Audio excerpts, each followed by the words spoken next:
Night ಹೋಗ್ತಿದ್ದಂಗೆ first party ಅದೇ ಮಾಡಿದ್ ನಾವು, ಅದಕ್ಕೆ ಸ್ವಲ್ಪ ಲೇಟ್ ಆಗೋಯ್ತು ಎದ್ದೇಳೋದು. ಸಾರಿ ಸರ್, ಇನ್ನೊಂದ್ಸತಿ ರಿಪೀಟ್ ಮಾಡಲ್ಲ.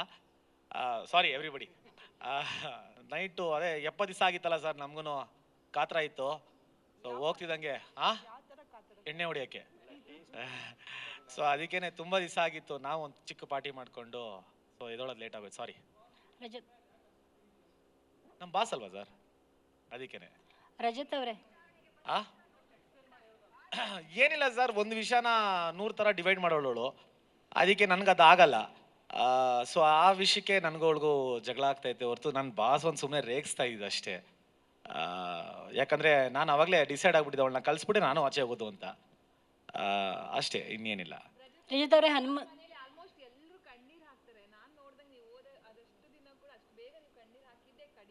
ಹೌದು,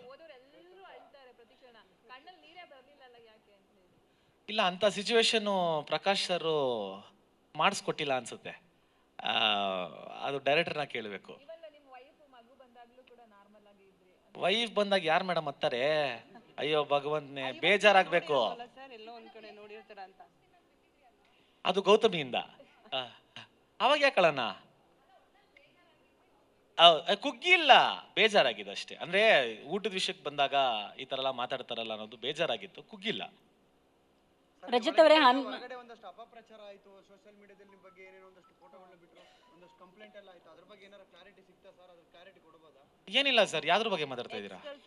ಯಾವುದೋ ಒಂದು ಫೋಟೋ ಕಂಪ್ಲೇಂಟ್ ಆಗಿತ್ತಲ್ಲ ಅಕ್ಷಿತಾ ಅವ್ರ. ನನಗೆ 108ಗೆ ಎಕ್ಸವ್ರೆ, ಯಾರು ಅಂತ ಗೊತ್ತಾಗ್ತಾ ಇಲ್ಲ.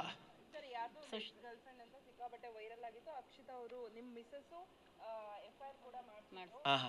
ಸೊ ಅದು ಮತ್ತೆ FIR ರಿನಿವಲ್ ಸಹ ಆಗಿತ್ತು. ಐ ಥಿಂಕ್ ಜಾನ್ 16th ಅಂತ ಅನ್ಸುತ್ತೆ. ಸೊ ಏನ್ ಹೇಳ್ತೀರಾ ಇದ್ರ ಬಗ್ಗೆ? ಅವರಂತೂ ಕ್ಲಾರಿಫಿಕೇಶನ್ ಕೊಟ್ಟಿಲ್ಲ ನಿಮ್ಮ ಮಿಸ್ಸಸ್. ನೀವು ಬಂದ ಮೇಲೆ ಕ್ಲಾರಿಫಿಕೇಶನ್ ಕೊಡ್ತೀನಿ ಅಂತ ಅಂದ್ರು ನಾವು ಕೇಳಿದಾಗ. ನೀವೇನ್ ಹೇಳ್ತೀರಾ ಸರ್? ನನ್ನ ಎಕ್ಸು, ನನ್ನ ಲೈಫ್, ನನ್ನ ಜೀವನ. ಬಟ್ ಅದು FIR ಆಗಿ ಸಿಕ್ಕಾಪಟ್ಟೆ ವೈರಲ್ ಆಗಿತ್ತು ಸೋಷಿಯಲ್ ಮೀಡಿಯಾಕ್ಕೆ. ಅದಕ್ಕೋಸ್ಕರ ನಿಮ್ಗೆ ಕೇಳ್ತಾ ಇದೀವಿ, ಆಸ್ ಎ ನೀವು ಸೆಲೆಬ್ರಿಟಿ ಅಂತ ಹೇಳಿ. ಆಗ್ಲಿ, ತೊಂದರೆ ಇಲ್ಲ. ನನ್ನ ಪರ್ಸನಲ್ ಲೈಫ್ ಅದು. ನನ್ನ ಎಕ್ಸು, ನನ್ನ ಲೈಫು, ನನ್ನ ಹೆಂಡತಿ, ನಾನು ನೋಡ್ಕೊತೀನಿ. Thank you. ಹನುಮಂತ್ ಅವರು. ಸರ್, ಹನುಮಂತಗೂ ಈಗ 50 ಲಕ್ಷ ಬಂದಿದೆ. ಯಾವಾಗ ಅವ್ರ ಪುಣ್ಯಕ್ಷೇತ್ರಕ್ಕೆ ಕರ್ಕೊಂಡೋಗಿ ನೀವು ಪುಣ್ಯ ಕಟ್ಕೋತೀರಾ? ಅವ್ನು ಪುಣ್ಯಕ್ಷೇತ್ರಕ್ಕೆ ಹೋಗ್ಬೇಕು ಅಂತಾನೆ ಮದ್ವೆ ಆಯ್ತಾ ಇರೋದು ನೀವು.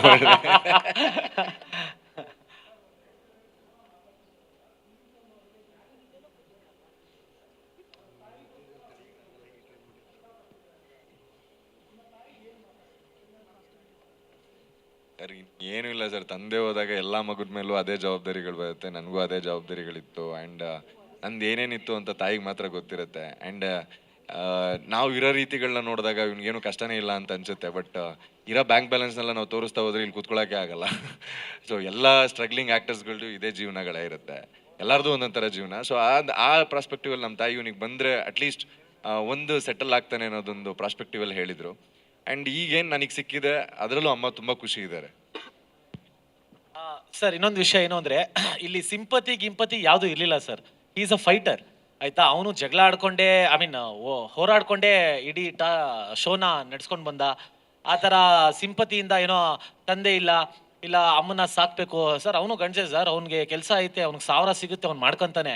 ಇದರಲ್ಲಿ ಸಿಂಪತಿ ಇಲ್ಲ ಯಾರನ್ನೋ ಮೆಚ್ಚಿಸ್ಬೇಕು ಆ ಥರ ಯಾವುದೂ ಇಲ್ಲ ಇಲ್ಲಿ.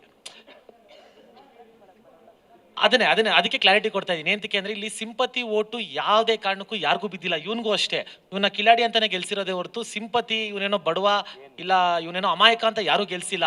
ಜನಕ್ಕೂ ಗೊತ್ತು ಇವ್ನು ಕಿಲಾಡಿ, ಇವ್ನು ಗೆಲ್ಲಬೇಕು ಅಂತಾನೆ ಗೆಲ್ಸಿರೋದೇ ಹೊರತು ಇವನು ನಮ್ಮ ತ್ರಿವಿಕ್ರಮ್ನು ಅವ್ರ ಅಮ್ಮಂದು ಏನೋ ಪ್ರಾಬ್ಲಮ್ ಅದು ಇದು ಏನೂ ಇಲ್ಲ. ಅವನು ಸ್ಟ್ರಗ್ಲಿಂಗ್ ಮಾಡ್ಕೊಂಡೆ ಶೋಲು ಬಂದ, ಚೆನ್ನಾಗಿ ಆಡ್ಕೊಂಡೇ ಬಂದ. ಫಿನಾಲೆಗೆ ಅದಕ್ಕೆ ಅವನು ಡಿಸರ್ವಿಂಗ್ ಇದ್ದಕ್ಕೆ ರನ್ನಪ್ ಆದ್ನೇ ಹೊರತು ಇದರಲ್ಲಿ ಯಾವುದು ಸಿಂಪತಿ ಇಲ್ಲ ಏನೋ ಫೇವರಿಸಮು ಯಾವುದೂ ಇಲ್ಲ ಸರ್, ಯಾರ ಮೇಲೂ ಯಾರಿಗೂ ಇಲ್ಲ.